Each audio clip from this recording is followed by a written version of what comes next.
One of the very practical and extremely tactical activities that I personally practice, and I've been encouraging leaders for decades to do this, I said, what would happen if you attempted to add value to every person you encounter?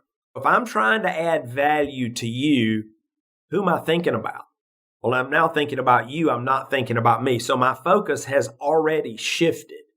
And there are countless ways to add value to people. But what changes you is not your success rate. What changes you is your effort. It's the trying that transforms. It's a little surprising to hear that merely trying to be an others-focused leader can transform us in that direction. But when the logic is solid and the message comes from a world-class developer of leaders, well, in that case, we should all pay attention. I'm your host, Tim Spiker, and this is the Be Worth Following podcast, a production of the People Forward Network. On this show, we talk with exceptional leaders, thinkers, and researchers about what actually drives effective leadership across the globe and over time. You just heard from Mark Miller, Vice President of High Performance Leadership at Chick-fil-A. Chick-fil-A is one of the most beloved and successful restaurant chains in the United States. Their business model and perspectives on leadership are unique, and those unique perspectives are producing uniquely positive results. Over the last 5 years, Chick-fil-A has grown from $9 billion to almost $20 billion in revenue, and that is not nearly the most interesting financial metric about Chick-fil-A. Chick-fil-A stores are famously open only 6 days a week, and in those 6 days, they produce more revenue per store than McDonald's, Starbucks, and Subway combined. And all of those restaurants are open 7 days a week. Mark Miller is responsible for crafting the thinking, development, and culture of the leaders who are producing those kind of results. But Mark's accolades don't stop at the door of Chick-fil-A. He is a sought-after speaker as well as an author of 10 books on leadership, culture, and performance. Mark was just the 16th corporate employee ever hired at Chick-fil-A, which put him in direct contact for 30 years with Chick-fil-A's founder, Truett Cathy. But even before Truett Cathy began influencing Mark, a couple of other important people were influencing his development. And that is where we begin. I feel so fortunate to have had many, many leaders who have influenced me. I think that's part of the advantage of living a long time. A lot of women and men have spoken into my life and leadership. I think I'd have to go all the way back and start with my mom. She's the one that convinced me that I should never quit until I'm finished. And she pointed out some times in my early life when she felt like I quit before I finished. And I think that marked me. So she was certainly an early influence. My first real supervisor convinced me that your capacity to grow determines your capacity to lead. I think that was a defining moment in my life and leadership. Prior to that, I had not made a commitment to lifelong learning. My parents wished that I had done that much earlier because I was a lousy student. But I said, okay, if that's how the world works, if you want more influence, you want more opportunity, you want more responsibility, you've got to make a commitment to lifelong learning. Had you heard anything similar to that earlier in life, but it just landed with your first supervisor? It's the first time I really heard it. Now, Keep in mind, I was 19 years old. So, I mean, maybe somebody told me that as a kid, but again, I was a lousy student because I really just didn't apply myself. But once I understood that that's how the world works, I said, okay, I can do that. I mean, people often ask, how does that manifest itself? I said, well, I'd love to listen to the radio in the car, but I'll listen to an Audible book or a podcast instead. Even 40 plus years, I'm still having to make those conscious decisions because learner is not at the top of my strength finders. Let's put it that way. And let me give you one more. I had the privilege to be hired by Truett Cathy, the founder of Chick-fil-A. And he taught me so much. I mean, we worked together for, I guess, 30 years before he passed away, and over 30 years. And he really taught me so much about generosity. And I don't remember him ever talking to me about generosity, but I had a front row seat at what a generous life looks like. And that marked me as well. Connect that to leadership if you could, because I imagine some people are listening and they're like, okay, generosity, that's a good character quality to have. But really, what does that have to do with being an effective leader? Well, I think the most important character trait for an effective servant leader is the ability to think others first. And if you don't have an abundance mentality, if you don't have a generous spirit, and you may not have that naturally, I think it's a cultivated and developed character trait, the ability to think others first, you'll never reach your full potential as a leader. The question that we encourage leaders to ask often is, am I a serving leader or a self-serving leader? Because your motives matter far more than you can imagine. That matches up perfectly with some research that we have been able to be a part of. What we accidentally found, Mark, is that 77% of leadership is a function of who you are, not what you do. And the two pieces of who you are were inwardly sound and others focused. So when you talk about being others focused, we're preaching to the choir here around these things. But the statistical evidence to back up exactly what you just said, which this idea of having an others-focused perspective or a servant leadership perspective, it doesn't only produce the great stories that you have seen and heard over the years at Chick-fil-A, but there's data that says that as well. Our picture of leadership for more than 20 years has been an iceberg, close to 25 years now. And we say the 10% above the waterline represents the skills of the leader, and the 90% below, or I guess 77% based on your data, below the waterline, it's character. It's leadership character. And most leaders who fail, they fail because of character issues. It's not typically a skill gap, because you can Google how to have a good meeting. You can Google how to, build a good agenda. If you fail for those reasons, there are other things at play. About 20 years ago, as I was getting started in my obsession with leadership, I was just being referred from one person to another, and I would end every qualitative conversation with, who else should I talk to? And one day somebody said, hey, you should call this person. And I called this leader at this organization, and he was super generous with his time. And I was probably hoping for 20 minutes, and I got an hour. And like a couple of weeks later, something showed up in the mail from this leader. It was a physical item that had to do with our conversation. And I was really struck by that.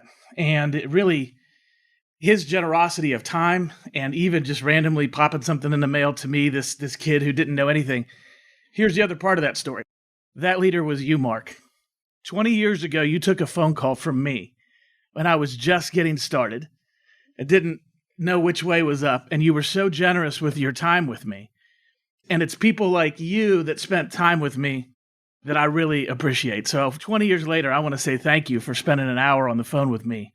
That generosity where you're talking about with Truett Cathy, I experienced that generosity from you. Well, thank you, Tim. It's my pleasure. We'll talk about Chick-fil-A a little bit because obviously the brand is so well known. And some people know even some of the financial statistics. So as we talk about ideas like character qualities and why leaders succeed and fail, what the research says, what you have seen at Chick-fil-A, this idea that so much of it is below the surface, not necessarily the obviously seen stuff. But then we go to the statistics and we look at, if you add up McDonald's, Starbucks, and Subway, you're over $70 billion of revenue. But if you add up the revenue, and you know this story better than anybody, I'm sure, you add up the revenue per store, and those three combined don't reach the level of Chick-fil-A's revenue per store. So talk a little bit about, maybe help us connect the dots between the idea of being an others-focused leader and how that actually shows up in numbers like revenue and profitability. Truett set the standard for us, and he modeled the generosity that we've been talking about. But one of his greatest contributions was his insight about the power of on-site leadership. And we have what we call our operator model. And these are women and men who run the restaurants. We own the restaurants, but they run the restaurants. So it's not a typical franchise. And why that matters as part of this conversation is that when we put up the cash, that reduces the requirement for cash on the part of the operator. So the pool of talent becomes enormous. I mean, they only put up $10,000 and $5,000 is refundable. So imagine that scenario as compared to if that operator, that would-be operator, if they had to buy the property or lease the property or build the building or get the equipment, as many of our competitors do. And that model works, but the pool of people who can do that and provide the leadership, it's very small. And so Truett had this insight decades ago.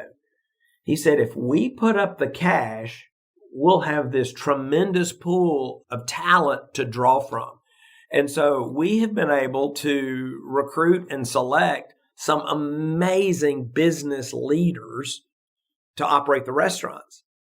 And as a result, they recruit better and they hire better and they lead better and they engage better, and everything rises and falls on leadership. And we are just so fortunate to have those leaders in the restaurant. That's, I think, the linkage between the question you ask and our results.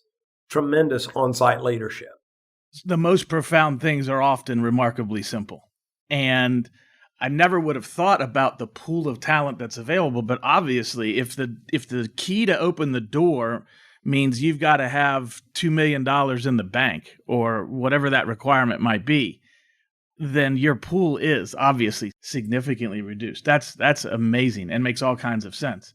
Now, you mentioned earlier the idea of cultivating this idea of serving leadership, others-focused leadership. And, inside that word cultivation is a worldview. It's an assumption that it's not just born, that we can do something either within ourselves or the other leaders we're developing.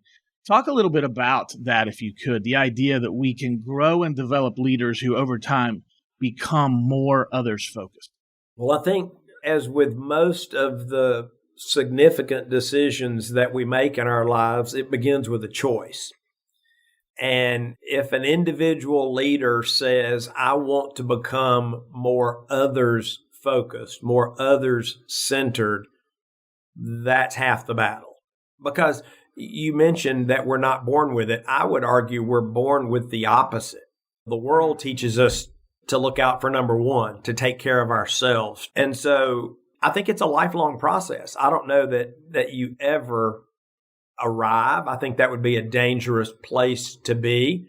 But one of the very practical and extremely tactical activities that I personally practice, and I've been encouraging leaders for decades to do this, I said, what would happen if you attempted to add value to every person you encounter? Now, some listeners are immediately going, well, that's impossible. Well, hold on. You need to listen to exactly what I said. What would happen if you attempted to add value to every person you encounter? So if I'm trying to add value to you, who am I thinking about? Well, I'm now thinking about you. I'm not thinking about me. So my focus has already shifted. And there are countless ways to add value to people. But what changes you is not your success rate. What changes you is your effort. It's the trying that transforms. And so if I can add value to others, immediately shifting my focus. And so a fun story, I took a leadership assessment a few years back, and it was one of those real high-end ones, right? I mean, like where they have a consultant that comes and reviews your results with you. It's like, okay, I don't know how I ended up doing this, but this is great. And the guy walked in, and he looked like somebody had shot his cat or something. I mean, he had the longest face when he walked in the room. And I said, hey, are you okay? Because, I mean, it was like something was wrong with this guy. And I didn't know what it was. And I wanted to be really sensitive. And he said, well, let's talk. And I said, okay. And he kind of stuttered and stammered, and he said, "It's about your survey." And I said, "Okay." And it's like he didn't want to have to tell me what he was going to tell me next. And he said, "Well, I don't know how to say this," but he said, "Based on the data," he said, "when you walk in a room, you're not trying to be in charge." And I said, "What's your point?" He said, "That's what leaders do."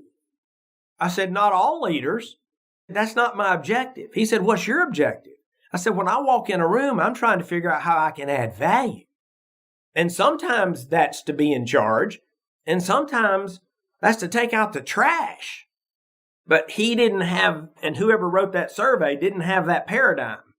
Like they're going, "You didn't check the box that said you want to be in charge." I said, "Well, no, I'm looking for a different box." It's such a profound idea and something that as people are listening is actionable. Let's have people hear a little bit about how you're adding value to people these days.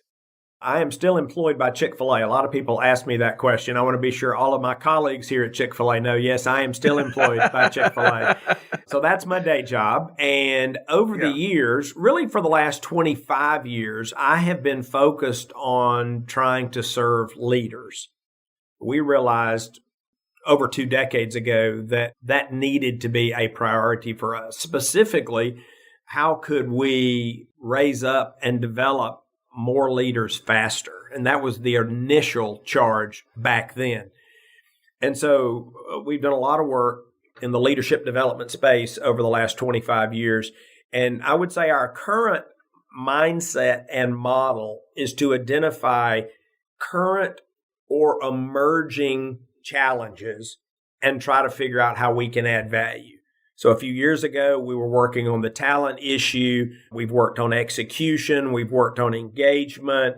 Most recently, we've been working on leadership effectiveness. We've got a project underway on culture. We've got another project underway around change management. So it's really trying to help our leaders and leaders around the world with those near-term emerging challenges.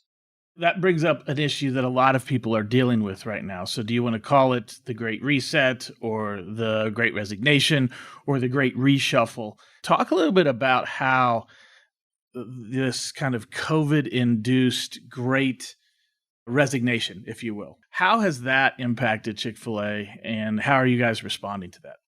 Well, from an operator and staff perspective, we've really not felt the effects of that. I will say that at the team member level, the talent market is tighter than I ever remember it being in my career. And there are probably any number of factors there. Being essential workers during COVID was really, really hard. And we have hundreds of thousands of team members that work for the operators around the chain. And you combine the difficulty of that work, the stress of that work, and the changing demographics in the world. And that talent pool is under stress and under duress. And so we have seen that as an issue. Now, as I pull back, I actually have a little bit of a different take on the Great Resignation. And I've read numerous articles on it, and I'm sure it's multifaceted. So let me say that up front. But most of the things I'm reading are putting a spin on it that it's men and women who have reflected during the pandemic and decided that they want to pursue a higher calling or higher purpose or more noble, whatever. And I actually think that's some of it. I think for many more people than we want to admit, it's exhaustion. It's just exhaustion. The work we just finished most recently was on leadership effectiveness. And we think so many leaders are in quicksand and that they're just exhausted because they're trying to swim in quicksand. And that's not sustainable. And they end up giving up. They end up quitting.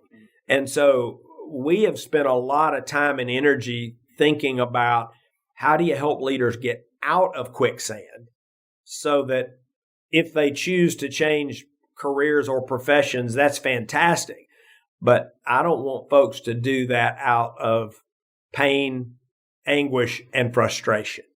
It's interesting to hear you talk about that, and it gets back to the others-focused nature of who you are and who you're working to have your Chick-fil-A leaders be, because even as you say that, I hope some alarm bells are going off for people as they listen. I was like, wait a second, did he just talk about wanting to help people move on to the next job that they're going to do somewhere else, not exhausted, even though they're leaving Chick-fil-A? That is what you said, is it not? Sure, but it's really aimed at the broader world because most of our Chick-fil-A people aren't leaving. We historically have about 96% retention of staff and operators, and that's decade over decade over decade over decade. And so thanks to the generosity and the abundance mentality of Chick-fil-A, we publish all of our research. So I'm actually optimistic that the things we've learned will probably prevent more of that resignation in the world than it will at Chick-fil-A. And now, keep in mind that leadership and management practices are at the sole discretion of independent operators. We've got over 2,000 of them, but many of them have that mindset that when someone leaves, they want them to leave for a better opportunity. I was with an operator, this has been a little while back, and I noticed on the name badges of his employees, it said future architect and future engineer and future teacher. And when they come into work, he asked them, what are their hopes and dreams? And he said, I'm going to help you get there. And he puts it on their name badges. So, we've got operators who have a real stewardship toward their people for sure. Again, what a practical example. And I'm thinking if I'm that store operator and I have them put that on their name tag, it's also an accountability measure for me. What can I do? What am I doing to help besides paying you to be here? What can I do to encourage you towards that dream? Let's talk about this, if we could, that I got in the mail here recently. Mark's book, Smart Leadership. You talk about 4 key ideas in here, and I want to do a little bit of a deeper dive on the third one, fuel curiosity. But tell us a little bit about all 4 before we do that deeper dive, if you would. As I mentioned, we saw a lot of leaders in quicksand, and this was pre-pandemic. So when the pandemic hit, we think it just got worse.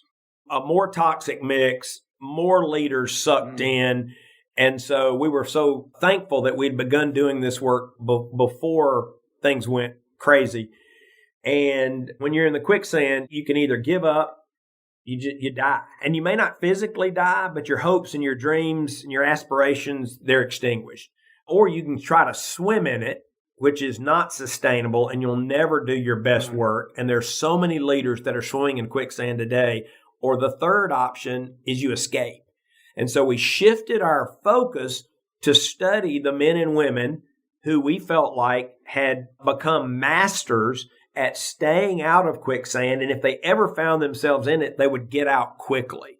And we said, what can we learn from those folks that would be transferable to the rest of us? And we ultimately decided there are 4 choices that these leaders make consistently that enable them to stay out of the quicksand. The first choice is they confront reality. And there are strategies and tactics that we can all employ to do that better and more consistently. The second choice that smart leaders make is they grow capacity, which totally sounds counterintuitive. Most leaders in the quicksand would say, that's why I'm in quicksand, is I don't have enough capacity. It's like, okay, but if you want to get out, then you've got to choose to grow capacity. And again, we've got any number of strategies and tactics that will help leaders do that we've learned from leaders all over the world. The third choice is to fuel curiosity. And that's the one you said you wanted to go deep on. So we'll come right back to that. And then the fourth choice is the choice that it feels like, why do you even have to say this? But you have to choose to create change. There are so many leaders who'll make those first 3 choices and they're still in quicksand and they still struggle as leaders because they're unwilling or unable to create change. Some leaders, unfortunately, look at change as a burden. They look at it as an inconvenience. They look at it as an obstacle. They've lost the storyline. Change is our job as leaders. And for men and women who struggle with that, they're always going to struggle if they want to scale their impact and their effectiveness. But one of the reasons why I wanted to spend just a little bit of time on fuel curiosity is when we talk about what does it mean to be an others-focused leader, one of the things that we talk about with our clients is being curious. And we talk about, there's intellectual curiosity, and you could read 1,000,001 HBR articles about that intellectual curiosity, which is important.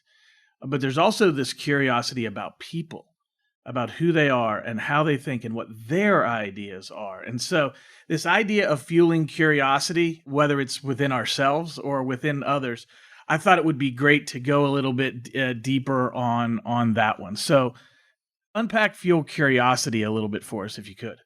So let me establish another word of context here. I've been asked in one form or another for decades the question, is there a leadership fountain of youth? And what I used to tell people is I hope so, because I'm looking for it. I feel like Ponce de Leon. I want to add value to my last breath. And so I hope there's a fountain of youth. Well, now I'm excited to tell people there is, and it's curiosity. It's how we maintain vitality in a dynamic world. It's how we demonstrate humility. We encourage and lift others. I mean, there are just so many advantages. The best leaders have always been learners. And I think our research validated what we probably already knew experientially and intuitively. But you got to make the choice. And then I will say this about all four of the choices. You got to make the choice, and then you got to make good on your choice. You have to activate the choice. You can say, I'm going to get fit. Okay, great. How are you going to do that? You're going to get a trainer, you're going to go to the gym, you're going to change your diet, you're going to start running. You actually have to do something. But it's preceded by a choice. And so I'm excited anytime a leader says, yes, I'm going to make the smart choice to fuel curiosity. I'm saying, fantastic. What are you going to do? What are you going to do? And so in the book, we share a couple of best practices. One is to talk with strangers, which is really about curiosity conversations. And the other is ask, don't tell, which is about cultivating the art of questions as a lifestyle. And so those are the two best practices that we share in the book. Let's start to finish out here. I want to talk about, as you look forward, here you are, number 16 ever hired employee in the corporate office of Chick-fil-A. This organization that I know there have been many other great leaders there as well, but you've been a part of that from very early on, unlike many others now in this $20 billion organization, and you were there from nearly the very beginning. You still have a future ahead of you. You spent all these years growing and developing leaders within Chick-fil-A. As you look at the next decade or so for yourself, what are some of your hopes and dreams and aspirations for this next 10 years for yourself? Well, I want to continue to add value, and leaders, that's who I want to serve. I actually feel that my personal sense of calling, the reason I think I'm here is to encourage and equip leaders. And so over the next decade, I'm looking for new ways to add value. I do anticipate that I'll continue writing. I've got several more book projects. I'll probably do more speaking. Obviously, much of my speaking now is chicken related, so I'll do more of that. And I have a team of young people trying to help me figure out social media. I would love to add value to 100 million leaders over the next decade. And they tell me it's possible. I just need to figure out what that looks like. One of the things that's so obvious to me as we get a chance to visit today here, as I already knew of your generosity of spirit, but as we visit here today, it seems very obvious to me why you would be a really great person to do the very things that you're looking at over the next decade, because you are very, very clear on the leadership principles that you have to share. And you're a wonderful communicator about them. And that's all the cherry on top beneath the roots of that tree being really grounded in a variety of ideas, including being others focused. Let me do two things. One is somebody's going to have a question.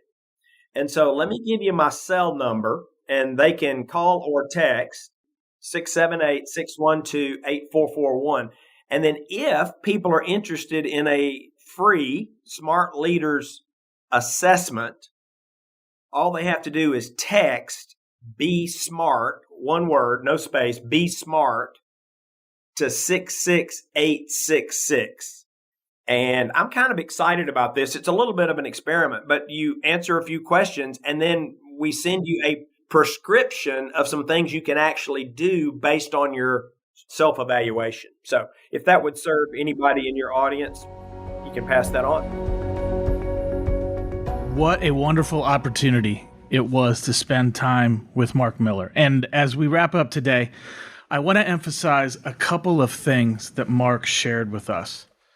The first one is this idea that when a leader enters the room, they have the mentality of, what value can I add? And I love the way he put it. He talked about the idea, perhaps the best way I add value is to take charge, or maybe the best way I add value is to take out the trash. And you've got the whole gamut between those two things. But that perspective that leading and influencing starts first with this idea of how can I add value to other people? And what if those of us who want to become better and better leaders, what if that's the mentality that we woke up with every day as we lead? The second thing that I want to point out that he shared with us is this idea. We talked about being others focused, and he emphasized that wanting to is half the battle. When I find a leader who wants to be others focused, that continually moves us in that direction. So if it sounds daunting or if it sounds impossible to every day be a leader who is more others focused than self-focused, if that sounds like a mountain that you can't climb, then I want you to be encouraged by what Mark said. I want you to be encouraged by the fact that just having an attitude of wanting to is a huge step towards being, becoming, and staying an others-focused leader. So this is the question I want to leave you with today. Are you attempting to be an others-focused leader? Before we close out this episode, I want to let you know about something that is coming on the Be Worth Following podcast. In our next episode, we are beginning a summer series called Who Not What, From Research to Application. In this series, we're going to dive deeply into the Who Not What principle. Now, while I've written extensively about who not what in the book, The Only Leaders Worth Following, I thought it would be fun to explore it here on the podcast. We'll start off by talking with the researcher who literally had her fingers on the computer keyboard when who not what was first discovered. We'll also talk with leaders who've applied who not what in global organizations as well as within themselves. I predict that you will get a ton of value by joining us for this series. Having said that, I'll sign off by reminding you to be worth following and to follow us wherever you receive your podcasts. If you've heard something valuable today, please share our podcast with your friends and colleagues. And if you're up for it, leave us a 5-star review. Thanks for listening.